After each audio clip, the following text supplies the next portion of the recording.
సర్పంచ్‌గా గెలవడానికి తప్పకుండా తెలియాల్సిన ప్రభుత్వ పథకాలు. సో, మీ అందరికీ తెలుసు.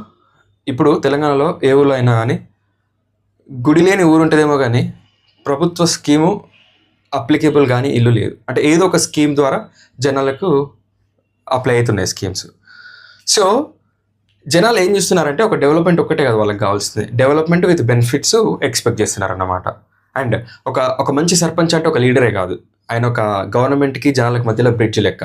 సో, కాబట్టి స్కీమ్‌ల గురించి, ప్రభుత్వ పథకాల గురించి తెలవాల్సిన ఆవశ్యకత ఉంది. సెంట్రల్ గవర్నమెంట్ స్కీమ్స్ ఏంటి? స్టేట్ గవర్నమెంట్ స్కీమ్స్ ఏంటి? ఏ స్కీమ్ ద్వారా నువ్వు ఎక్కువ ఫండ్స్ విలేజ్‌కి తీసుకొచ్చి ఎక్కువ డెవలప్ చేయగలుగుతావు? రైట్? దాని క్యాంపెయిన్‌లు ఎట్లా యూజ్ చేసుకోవాలి? ఓట్స్‌ని ఎట్లా పోలరైజ్ చేయాలి? ఎక్కువ ఓట్స్ తెచ్చుకొని నువ్వు ఎక్కువ మెజారిటీతోటి ఎట్లా గెలవాలి? సో, వాటన్నిటి కోసం నీకు పథకాల గురించిన ఒక అవగాహన ఉండాలి. కేంద్ర ప్రభుత్వ పథకాలేంటి?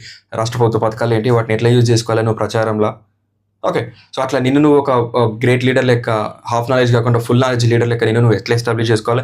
ఓట్స్‌ని ఎట్లా పోలరైజ్ చేయాలి? ఎక్కువ మెజారిటీతోటి ఎట్లా గెలవాలి? సో, అందుకోసమే డీటెయిల్‌గా ఒక వీడియో చేసిన. శ్రీకాంత్ సార్ క్లాసెస్ యాప్‌ని ఇన్‌స్టాల్ చేసుకుంటే సర్పంచ్ గెలుపు మంత్రం కోర్స్ ఉంటది. అది మీకోసమే. నామినల్ ఫీజ్ తోటి లాంచ్ చేసిన. కోర్స్ పర్చేజ్ చేసుకోండి. ప్రతి ఒక్క వీడియో చాలా చాలా యూజ్‌ఫుల్ ఉంటది. మీరు సర్పంచ్ గెలవడానికి యూజ్ అయితది.